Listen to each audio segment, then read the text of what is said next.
नमस्कार संस्कृत के प्रिय विद्यार्थियों, आप सभी का बहुत बहुत स्वागत है मैग्नेट ब्रेन्स पर। मैं पंकज तिवारी। तो आज हम लोग पढ़ने वाले हैं मल्टीपल चॉइस क्वेश्चन एमसीक्यूज, जिसका आप लोगों को बेसब्री से इंतजार रहता है। तो जल्दी से जल्दी वीडियो को लाइक कर दीजिए और अपने सभी दोस्तों तक शेयर जरूर कर देना है। भारत का एकमात्र ऐसा प्लेटफॉर्म मैग्नेट ब्रेन्स है जो आपको 100% फ्री एजुकेशन देता है। 100% फ्री एजुकेशन के साथ साथ मैग्नेट ब्रेन्स आपको प्रोवाइड कराता है दो प्लेटफॉर्म, एक तो मैग्नेट ब्रेन्स इंग्लिश मीडियम और magnet brains Hindi medium. Hindi medium की बात करूं तो क्लास 6 से लेकर के क्लास 12 तक Delhi board, Bihar board, UP board, MP board, Rajasthan board, इन सभी बोर्डों का पाठ्यक्रम बिल्कुल और बिल्कुल फ्री दिया जाता है, वो भी क्वालिटी कंटेंट के साथ। और बात करूं मैं इंग्लिश मीडियम की, जहां केजी से लेकर के 12 क्लास तक सीबीएसई बोर्ड के द्वारा नियमित एनसीईआरटी को फॉलो करते हुए कंप्लीट सिलेबस दिया जाता है, वो भी क्वालिटी कंटेंट के साथ। तो फिर देर किस बात की, चैनल को करिएगा सब्सक्राइब और वीडियो को करिएगा लाइक। एक बात और ध्यान रखना है कि मैग्नेट ब्रेन्स आपको क्लास 6 से लेकर के क्लास 12 तक के हिंदी मीडियम और इंग्लिश मीडियम के नोट्स भी प्रोवाइड कराता है। वो नोट्स जो आपकी परीक्षा में बेहतर से बेहतर और अच्छे से अच्छे नंबर लाने में आपकी मदद करेगा। तो नोट्स की जानकारी लिंक इन डिस्क्रिप्शन बॉक्स में आपको मिलेगी, ई नोट्स और ई बुक्स के माध्यम से। ध्यान रखिएगा, नोट्स की जानकारी जरूर लीजिएगा। आज की हमारी कक्षा रहेगी कक्षा 12वीं संस्कृत ऐच्छिक कक्षा, कथम शब्दानुशासनम कर्तव्यम एकादशः पाठ मल्टीपल चॉइस क्वेश्चन। ठीक, इसमें आपका एक क्वेश्चन रहेगा और 4 विकल्प आपको मिलने वाले हैं। 4 विकल्प मतलब 4 आपको आंसर सोचने का एक समय मिलेगा कि 4 में से कौन सा आंसर इसका हो सकता है। तो आप लोग इसके आंसर दीजिएगा और बहुत सुंदर आपके लिए एक क्वेश्चन है। ठीक, ध्यान पूर्वक देखें, लिखा हुआ है जैसे शब्द प्लस अनुशासनम इदानीम कह संधिरस्ति।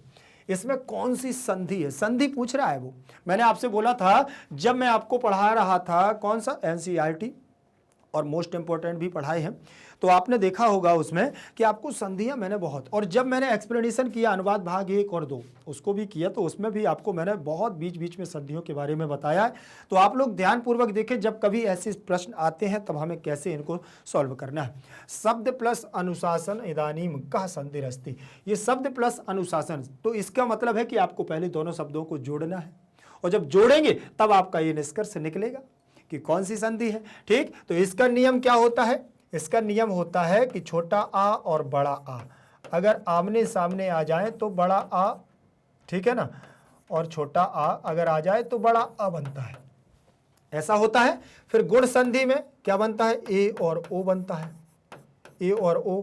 ठीक है, यहां पर आपका बड़ा आ आएगा बीच में, और बड़ी ई आएगी, और बड़ा ऊ आएगा, और बड़ी ऋषि आएगी। इतना परिवर्तन आपका दीर्घ संधि में होता है। और यहाँ पर ए और ओ हो जाएगा। और यण संधि में या, वा, रा और ला, ये आपके आदेश होते हैं। अयादि संधि में ए को आए, ओ को आओ, और आई को आए, और औ को आओ आदेश होता है, औ को आओ आदेश होता है। तो ये विकार आपके हर संधि में होते हैं, लेकिन यहां देखना है आपको कि कौन सी संधि का यहां कौन सा विकार चल रहा है। आप लोगों को यहां पर टिक जरूर करना है। देखिएगा यहां लिखा हुआ है शब्द प्लस अनुशासन मिदानीम, इदानीम दिया हुआ है। अब यहां देखना, द में से आपको आ ले लेना है और अनुशासन का आ लेना है, तो आ और आ दोनों आमने सामने आ गए। अब जल्दी से आप आंसर दे दीजिए कि आपका क्या यहाँ पर आंसर होने वाला है। आप लोग समझ भी गए होंगे, ठीक है। तो यहाँ कौन सा सूत्र लग गया है? अकाह सवर्णे दीर्घा। कौन सा सूत्र लग गया है यहाँ? अकाह सवर्णे दीर्घा सूत्र लग गया है। और यहाँ आपको बनने वाली है संधि। कौन सी संधि हो जाएगी बताइए जल्दी से, जल्दी से आप लोग आंसर दीजिएगा। आंसर देते जाएंगे तो आप देखना, फिर आपसे और इसके बाद के भी आंसर आपसे बन जाएंगे। अब यहाँ पर वर्ण सम्मेलन कृत्य कर देना है। दा में आ की मात्रा लग जाएगी नुशासनम, नु शा स न म इदानीम। ठीक, शब्दानुशासन इदानीम बन जाएगा। तो यहाँ पर आपको समझ में आ गया होगा कि कौन सा आंसर आपका होने वाला है। मतलब यहां आपका दीर्घ संधि हो जाएगी। कौन सी संधि हो जाएगी? दीर्घ संधि। आंसर आपको समझ में आ गया। बस ऐसे आप लोगों को आंसर देखना है। जब भी परीक्षा में आपको सॉल्व करना है तो सबसे पहले हम लोगों को यह देखना है कि इसमें कौन सा विकार उत्पन्न हो रहा है। फिर इसके बाद हम लोग आगे बढ़ेंगे। प्रश्न क्रमांक रहेगा हमारा दूसरे नंबर का। यहाँ पर दिया हुआ है क्री धातु और तब्यत प्रत्यय संयुक्त पदम अस्ति, इससे मिलकर के एक संयुक्त पद बनता है, एक पद बनता है, वो कौन सा बनेगा? कर्तव्य बनेगा, कर्तव्य बनेगा, या कर्तव्यम बनेगा, या सर्वे बनेगा? तो आपको देखना है। तो आपके अनुसार यहाँ पर आंसर क्या होगा? गलत हो जाने दो, अगर गलत हो भी जाएगा तो कोई दिक्कत नहीं, अगर सही हो रहा है तो बहुत ही अच्छी बात है। अगर फिर भी आपको अगर समझ में नहीं आ रहा है तो आप कुछ भी लगा दीजिए, लेकिन फिर दोबारा कभी गलत नहीं होगा, इसलिए आंसर जरूर देना है आपको। ठीक, मैं आपको यहाँ बता रहा हूँ, क्री धातु और तब्यत प्रत्यय लगता है, बस आप लोग आंसर देते रहिए। तब्यत प्रत्यय लगेगा तो सबसे पहले तो प्रत्यय में देखना है कि क्या शेष रहता है हमारा। तब्यत में तब्य शेष रहता है, ताकि संज्ञा हलंत्यम से हो जाती है, लोप हो जाता है, तो तब्य शेष बचेगा। और क्री धातु से यहाँ गुण संधि हो करके जो यहाँ पर इसमें ऋषि की मात्रा लगी हुई है री की, तो यहाँ री को क्या हो जाएगा? अर हो जाएगा। री को क्या हो जाएगा? अर हो जाएगा। गुण संधि के आधार पर री को अर होता है। ठीक है, तो अब इसको मिलाएंगे तो का मिल जाएगा आ में, तो ये बन जाएगा हमारा कर। ठीक, और यहाँ पर आपका दिया हुआ है तब्य, तो आप इसको मिलाओगे तो क्या बनेगा आपका? वर्ण सम्मेलन कृत्य करोगे तो यहाँ आपका क्या बनेगा? कर्तव्य। कर्तव्य बन गया। अब कर्तव्य बनेगा तो आपको यहाँ पुल्लिंग वाची रूप लगा देना है, जैसे रामः वैसे कर्तव्य। स्त्रीवाची में चलोगे तो आपको कुछ नहीं करना है, टाप प्रत्यय लगा देना है। इसमें क्या लगा देना है? टाप प्रत्यय लगाना है, और ये बनेगा कर्तव्य। और नपुंसक लिंग में आपका बन जाएगा, नपुंसक लिंग में क्या बनेगा? कर्तव्यम। मतलब आपके तीनों पद इसमें बनने वाले हैं, और आंसर आपका डी नंबर का सही होने वाला है, का खा गा घा। तो घा नंबर का आंसर सही हो जाएगा, मतलब ये भी बनेगा, ये भी बनेगा, ये भी बनेगा। ठीक है, तो ये आपको आंसर में मिल जाएगा सर्वे। ठीक, सभी मिल जाएंगे। ध्यान रखना, इस प्रकार के प्रश्न आपकी परीक्षा में बहुत महत्वपूर्ण होते हैं और बहुत सरल होते हैं। ठीक है, फिर इसके बाद दिया हुआ है ज्यायः। क्या लिखा है? ज्यायः पदस्य को अर्थ। ज्यायः पद का अर्थ क्या है? कथन, श्रेष्ठ, नीच, लघु। नीच का मतलब नीचा, लघु का मतलब छोटा, श्रेष्ठ का मतलब उत्तम, और कथन का मतलब वाक्य। ठीक, या वक्ता या वाणी। तो ज्यायः पद का मतलब होता है, क्या होता है? इशारे से समझो, श्रेष्ठ। क्या होता है? श्रेष्ठ। तो इस प्रकार के पदों को भी आपको ध्यानपूर्वक देखना है। फिर इसके बाद हम लोग चलेंगे, प्रश्न क्रमांक हमारा चौथे नंबर का दिया हुआ है, लिखा है शब्दोपदेशः संधि विच्छेदास्ति। अब आपको यहाँ संधि का विच्छेद करना है, तो कौन सा विच्छेद आपका सही होगा? शब्द प्लस उपदेशः, शब्द प्लस आदेशः, शब्दों प्लस देशः, और कोपी न, इनमें से कोई नहीं। तो जल्दी से बताओ आपके द्वारा आंसर यहाँ पर क्या होने वाला है, जल्दी से दीजिए। और यहाँ पर भी देखते जाइए, शब्द प्लस उपदेशः, शब्द प्लस उपदेशः। पद तो मिल गया होगा आपको, आंसर भी मिल गया है, लेकिन कैसे बना है वो भी थोड़ा देख लीजिए। आ और उ दोनों को मिलाओगे तो ओ बन जाएगा, ओ बन जाएगा। तो यहाँ आपकी गुण संधि भी हो जाएगी। कौन सी संधि हो जाएगी? यहाँ गुण संधि हो जाएगी। और गुण संधि होगी तो आपका पद क्या बनेगा? यहाँ शब्दोपदेशः, शब्दोपदेशः बन जाएगा। तो यहाँ आद गुणः सूत्र से यहाँ गुण संधि लग जाएगी। ठीक है, फिर इसके बाद हम लोग आगे देखेंगे और प्रश्न क्रमांक हमारा अगला रहेगा, लेकिन इसका आंसर देख लीजिए पहले। ये 5वें नंबर का चलते हैं। इसमें लिखा हुआ है अध्येता। अध्येता शब्दस्य को अर्थ, अध्येता शब्दस्य को अर्थ। ठीक है, पाने वाला, सुनने वाला, सोने वाला, ठीक है ना, सोने वाला, ठीक, या प्राप्त करने वाला। तो बताइए कौन सा होता है? कौन सा होता है? जल्दी से बताएं। सोने से मला हुआ, ठीक, और या सुनने वाला। अध्येता का आपने देखा होगा कि बृहस्पति ही वक्ता, और क्या है? अध्येता, इंद्राय च अध्येता। ठीक, तो यहां सुनने वाला होगा। क्या हो जाएगा? सुनने वाला। बृहस्पति जैसा गुरु मिल जाए और इंद्र जैसा सुनने वाला मिल जाए तो भी हजारों वर्षों में यह शब्दकोश हमारा अंत नहीं पाएगा। फिर इसके बाद दिया हुआ है हमारा मनुष्यस्य आयु। मनुष्यस्य आयु कति वर्षाणि मन्यते। ठीक, मनुष्य की आयु कितने वर्षों की मानते हैं? इस पाठ के आधार पर, वैसे तो हम लोग 100 वर्षों में, ठीक है ना, 100 वर्ष क्या पता नहीं किसका क्या कितना आयु है, लेकिन इस पाठ के आधार पर उन्होंने कहा कि अगर हम लोग दिव्य कल्प वर्ष तक अगर हम मतलब 1000 वर्षों तक भी अगर हम पढ़ते हैं तो ये शब्दकोश क्या नहीं होता, पूरा नहीं होगा। तो वर्ष सहस्त्रम, पंच सहस्त्रम, पंचवर्ष या पंचाशत, ठीक है ना। तो बताइए जल्दी से। तो यहाँ पर दिव्य कल्प वर्ष मतलब वर्ष सहस्त्रम, 1000 वर्षों का एक दिव्य कल्प वर्ष होता है। तो यहाँ 1000 वर्ष की आयु मानी गई है। फिर इसके बाद दिया हुआ है प्रश्न क्रमांक 7 नंबर में दिया है ग्राम्य कुक्कुटः भक्ष्य अभक्ष्य। वह गांव के जो श्वान हैं, कुत्ते हैं, ठीक है ना, वो कैसे हैं, भक्ष्य हैं, खाने वाले हैं, या अभक्ष्य हैं, नहीं खाने वाले हैं। तो यहाँ ग्राम्य कुक्कुट को क्या बताया गया है, बताइए, अभक्ष्य, भक्ष्य, उभौ या कोपीना, दोनों के दोनों है। उभौ का मतलब दोनों, या कोपीना इनमें से कोई नहीं। तो बताएं गांव के कुत्तों को क्या बनाया गया है, अभक्ष्य, अभक्ष्य बताया गया है। फिर इसके बाद चलेंगे हम लोग प्रश्न क्रमांक 8 नंबर पर। 8 नंबर पर दिया है एकैकस्य शब्दस्य बहवः शब्दानां सन्ति, बृहस्पति सन्ति, अपभ्रंशाः सन्ति, सामान्येन सन्ति। तो एकैकस्य, एक शब्द, एक एक शब्द के बहवः माने बहुत सारे क्या हैं, अपभ्रंशाः सन्ति, अपभ्रंश हैं, बहुत सारे अपभ्रंश हैं एक एक शब्दों के।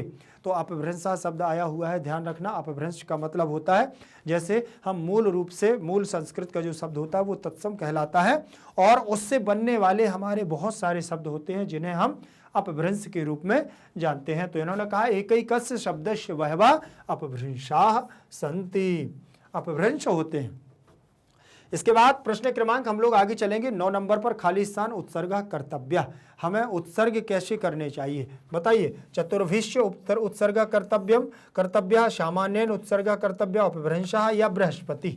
बताएं जल्दी से, आप लोग आंसर देते जाइएगा। सामान्येन, हमें हमेशा सामान्य उपदेशों को उत्सर्ग करना चाहिए, सृजन करना चाहिए शब्दों का, ठीक। फिर दिया हुआ है भक्ष्यम इति विपरीतार्थै, विपरीतार्थै पदम किमस्ति, भक्ष्यम इति विपरीतार्थै, ठीक। बताइए, भक्ष्य शब्द का विलोम पद पूछ रहा है, विपरीत पद पूछ रहा है, ठीक। तो तदानीम अनिष्टान बहवः अभक्ष्यम। तो यहाँ पर आपको लग रहा होगा सरल से, बहुत सरल क्वेश्चन दे दिया है सर ने, ठीक। तो जल्दी से आप लोग इसका आंसर दीजिएगा, अभक्ष्यम। फिर इसके बाद दिया हुआ है प्रश्न क्रमांक 10 के बाद हम लोग चलेंगे प्रश्न क्रमांक 11 नंबर पर चलेंगे, जिसमें लिखा है लघियान शब्दस्य विलोम पदम किम, ठीक। तो यहाँ पर भी लघियान शब्द का आपको मैंने बताया था, जब चैप्टर को मैंने आपको समझाया था, तो लघियान और गरियान ये 2 शब्द हैं हमारे। तो लघियान का मतलब होता है छोटा रूप, और गरियान का मतलब होता है श्रेष्ठ रूप। तो यहाँ पर ऐसा कोई पद मिल जाए जिसका आपको विलोम पद मिल जाए, विलोम का मतलब होता है उल्टा या विपरीत, बिल्कुल जस्ट विपरीत। तो तदानीम, अभक्ष्यम, बहवः या गरियान। तो आपको भी यहाँ पर पद मिल गया होगा, आंसर आपके रूप में क्या हो जाएगा, यहाँ गरियान शब्द आपको मिल जाएगा। प्रश्न क्रमांक 12 पर चलेंगे। 12 नंबर पर दिया है शाकाहारी पदार्थाः, शाकाहारी पदार्थ खाली स्थान सन्ति, शाकाहारी पदार्थ इदानीम सन्ति, शाकाहारी पदार्थ प्रवक्ता सन्ति, शाकाहारी पदार्थ भक्ष्यम सन्ति, और शाकाहारी पदार्थ चिरम सन्ति, ठीक। तो शाकाहारी पदार्थों को खाने के योग्य होते हैं, तो शाकाहारी पदार्थम क्या हो जाएगा, भक्ष्यम सन्ति, अर्थात शाकाहारी पदार्थों को हम खाने के योग्य बतलाते हैं। फिर इसके बाद हम लोग चलेंगे, ये हमारा 13 नंबर का प्रश्न है, इसमें लिखा इदानीम खाली स्थान कर्तव्यम, इदानीम खाली स्थान कर्तव्यम, भक्ष्यम वो अभक्ष्यम, अपशब्दोपदेशाः शब्दानुशासनम कोपी न। तो इदानीम हमें इस समय क्या करना चाहिए, बताइए जल्दी से, आपके लिए ये आंसर रहेगा। तो आप लोगों ने आंसर दिया है कि नहीं दिया, जल्दी से बताइए, बताइए। इदानीम खाली स्थान कर्तव्यम शब्दानुशासनम, हमें इस समय क्या करना चाहिए, शब्दों का अनुशासन करना चाहिए, ठीक है। तो शब्दों का अनुशासन इस समय हमें करना चाहिए, आप लोग भी करिएगा। प्रश्न क्रमांक हमारा 14 नंबर का प्रश्न है, इसको देखिएगा। गौरीति, गौरीति विच्छेद पदमस्ति, गौरीति पदम विच्छेद अस्ति, इसका हमें पद का विच्छेद करना है। कैसे करेंगे हम इसका पद का विच्छेद, देखिए, गौ प्लस रीति, गौ प्लस इति, और गो प्लस इति, और गौरी प्लस ति, गौरी प्लस ति। तो आपके द्वारा इसमें क्या है, आंसर दीजिएगा, तब तक मैं आपको यहां पर सॉल्व कर रहा हूं। ऊपर से करूं क्या, करना ही पड़ेगा, नहीं तो समझ में नहीं आएगा। अब देखें, विसर्ग के स्थान पर आपको क्या कर देना है, यहां रकार लाना है, विसर्ग के स्थान पर रा आ जाएगा और इति पद आपका ज्यों का त्यों रहेगा और ई की मात्रा लगेगी इसमें, तो आपका क्या बनेगा गौरी, गौरी, ठीक, और ती जुड़ जाएगा गौरी ती, ठीक है, बन जाएगा। तो यहाँ आपका ये पद बन जाएगा। आंसर देख लीजिए, गौ प्लस इति, ठीक। तो विसर्ग की संधि इसमें भी हो जाएगी। चतुर्दश के बाद हम लोग चलेंगे पंचदश, 15 नंबर के प्रश्न पर चलेंगे। प्रतिपद प्लस उक्ता नाम संधि पदम अस्ति, इसका संधि पद बताइए। ये आपके दिए हुए हैं, आपके लिए है। प्रतिपद, प्रतिपदुक्ता नाम, प्रतिपदोक्ता नामा, प्रतिपदोक्ता नाम और प्रत्यपदोक्ता नाम। चलिए, ऊपर दिया हुआ है प्रतिपद प्लस उक्ता नाम दिया हुआ है। अब यहाँ पर देखना है, दा में से आपने आ ले लिया है और यहाँ पर उक्ता नाम का उ ले लिया है। आ के बाद उ आने पर ओ मिल जाएगा, बन जाएगा ओ। तो यहाँ हो जाएगा प्रतिपद और ओ की मात्रा लग जाएगी 2 और वहाँ से उ निकल गया है तो आधा का ता नाम, प्रतिपदोक्ता नाम बन जाएगा, प्रतिपदोक्ता नाम। तो यहाँ आपकी कौन सी संधि लग रही है? गुण संधि। आपको आंसर भी मिल गया होगा, गुण संधि। यहाँ आपको संधि का नाम भी मिल गया है। कौन सी संधि है? जल्दी से मिलाइए। तीसरे नंबर का आंसर आपका यहाँ हो जाएगा। ठीक है, आप लोगों ने आंसर दिया कि नहीं दिया? चलिए, यहाँ हमारे 15 क्वेश्चन थे और हम लोगों ने इनको सॉल्व कर लिया है। अगर इनमें से किसी एक भी प्रश्न में आपको समस्या जाती है, आप मुझे कमेंट सेक्शन में जरूर दीजिएगा। वीडियो को लाइक नहीं किया है तो लाइक कर लीजिए पहले, ठीक है, और अपने दोस्तों तक भी शेयर कर देना है। और जो हमारे नए विद्यार्थी हैं जिन्होंने अभी तक चैनल को सब्सक्राइब नहीं किया, वो चैनल को सब्सक्राइब जरूर कर लेंगे। भारत का एकमात्र ऐसा प्लेटफॉर्म मैग्नेट ब्रेन्स है जो आपको 100% फ्री एजुकेशन देता है। 100% फ्री एजुकेशन के साथ साथ मैग्नेट ब्रेन्स आपको प्रोवाइड कराता है 2 प्लेटफॉर्म, एक तो मैग्नेट ब्रेन्स इंग्लिश मीडियम और magnet brains Hindi medium. Hindi medium की पहले मैं बात करूंगा तो यहाँ क्लास 6 से लेकर के क्लास 12 तक, यदि आप दिल्ली बोर्ड से हैं, बिहार बोर्ड से, यूपी बोर्ड से, एमपी बोर्ड से, राजस्थान बोर्ड से, इन सभी बोर्डों का पाठ्यक्रम बिल्कुल और बिल्कुल फ्री दिया जाता है, वो भी क्वालिटी कंटेंट के साथ। और बात करूं मैं इंग्लिश मीडियम की तो यहाँ पर केजी से लेकर के 12 क्लास तक सीबीएसई बोर्ड के द्वारा नियमित एनसीईआरटी को फॉलो करते हुए कंप्लीट सिलेबस दिया जाता है क्वालिटी कंटेंट के साथ, बिल्कुल फ्री। तो फिर देर किस बात की, चैनल को करिएगा सब्सक्राइब और वीडियो को करिएगा लाइक। और एक बात ध्यान रखना, मैग्नेट ब्रेन्स क्लास 6 से लेकर के क्लास 12 तक के हिंदी मीडियम और इंग्लिश मीडियम के नोट्स भी भाई प्रोवाइड कराता है। वो नोट्स जो आपकी परीक्षा में बेहतर से बेहतर और अच्छे से अच्छे नंबर लाने में आपकी मदद करेगा। तो नोट्स की जानकारी लिंक इन डिस्क्रिप्शन बॉक्स में मिलेगी आपको, ई नोट्स और ई बुक्स के माध्यम से। तो जल्दी से जल्दी नोट्स की जानकारी लीजिएगा। और एक बात ध्यान रख लेना, ये नोट्स कैसे आप तक पहुंचेंगे वो भी जानकारी आपको मिल जाएगी। यदि यूट्यूब के अलावा Facebook, Insta, Twitter, WhatsApp group आदि पर भी आप एक्टिव रहते हैं तो सर्च करिएगा मैग्नेट ब्रेन्स को और पाएं बेहतर से बेहतर वीडियोस। फिर मिलेंगे अगली क्लास के साथ, तब तक के लिए बने रहिएगा मैग्नेट ब्रेन्स के साथ। जयतु संस्कृतम, जयतु भारतम।